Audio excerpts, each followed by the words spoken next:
It's that time of year. The IRS is warning about scams and schemes targeting taxpayers. Joining us now, Raphael Tulino with the IRS. Lots of scams out there. First, let's talk about text message scams. You've been seeing an uptick.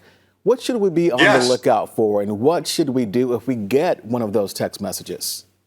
Right. Yeah. Thanks, Len, for having me. Text messaging, definitely scams in that regard on the uptick a little bit, as well as emails. All these variations have been around for a while. The text part of it is a little newer, and you're seeing scams tied to COVID relief, I should say. The stimulus payments, economic impact payments in terms of that.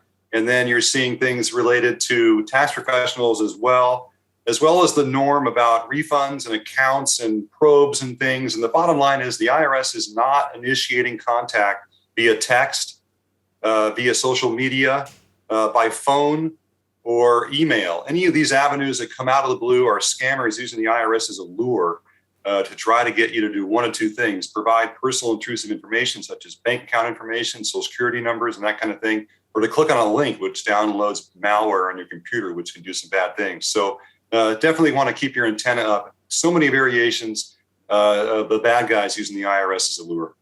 What are some examples of those text messages? I mean, you mentioned it will ask you for personal information, but a lot of times they seem legit just based on the verbiage that you see, right? Right. It'll say something to the effect of click on this link for more about an economic impact or stimulus payment that you're owed. And there's a link there, and you click on this link, it's on your mobile device, and it can do some bad things. But just know the IRS is not reaching out in any way, shape, or form, initiating contact about a stimulus payment or about any kind of COVID-19 relief or that kind of thing. It's a scammer using, in this case, text messaging to try to get you to fall prey. And you mentioned the email scams as well. What should we do if we get a phishing email? I mean, you already mentioned. You can delete those. Yeah. Sorry. You can delete those or send them to phishing with the ph@irs.gov. A lot of variations there as well. And some are targeting tax professionals, which could be troublesome too. In fact, there's a most recent one we've seen that says your account has been put on hold and you need to click on this link and then give your credentials to the bad guy. The bad guy can get your information and file fraudulent returns on behalf of your client. So tax professionals as well are a target. Taxpayers are a target. Email is a very popular avenue for that. And just know that the IRS is not sending you initial contact through a random email. We're not demanding anything. We don't threaten.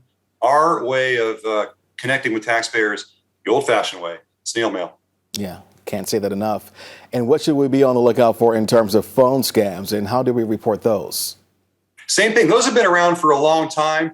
You don't see quite as many of those these days. But certainly if you get a phone scam, somebody telling you, hey, you need to do this, we need to take you down to the store and get you this, a debit card, which the scammers will do and keep you on hold while you do that. Now, bogus. The IRS is not calling you out of the blue. You can simply just hang up or ignore them because you know that we don't do business that way. We're not calling you demanding something or threatening you pay immediately. And certainly we never call you let alone demand that you pay on a debit card. So those kinds of things, just keep your antenna up and let's be safe out there.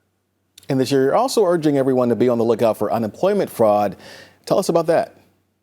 Well, that's on the uptick, unfortunately, because of the pandemic is right. We saw a big hit of that last year. It continues this year. A Form 1099-G, if you're getting it from the California EDD, for example, and you didn't take unemployment insurance, then that might be something going on behind the scenes from the state level where there was some state fraud going on, and that issue to the 1099 and to the IRS has you caught in identity theft, that kind of a thing. So just be wary of that. Unfortunately, it's part of things, and if you do get tangled up into that, let's help you get untangled.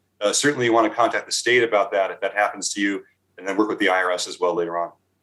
And what steps has the IRS taken over the past few years to help taxpayers protect their personal information?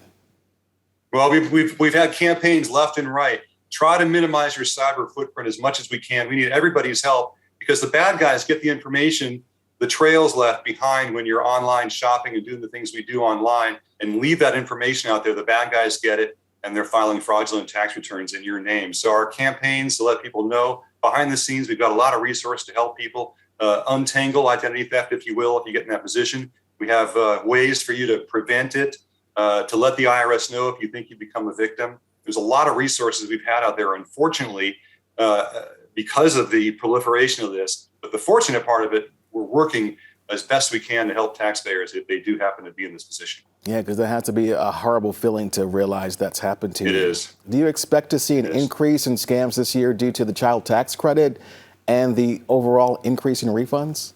Yeah, well, I don't know if we expect to see it. We're already seeing an uptick. The cyber folks are letting us know that there are all kinds of variations and things out there that are working. The advanced child tax credit is just another way that the scammers can use the IRS as a lure to get you to fall prey. So no question about it. No emails, phone calls, phishing emails. That is, texts, social media space about that or anything else. Just stay aware and stay alert.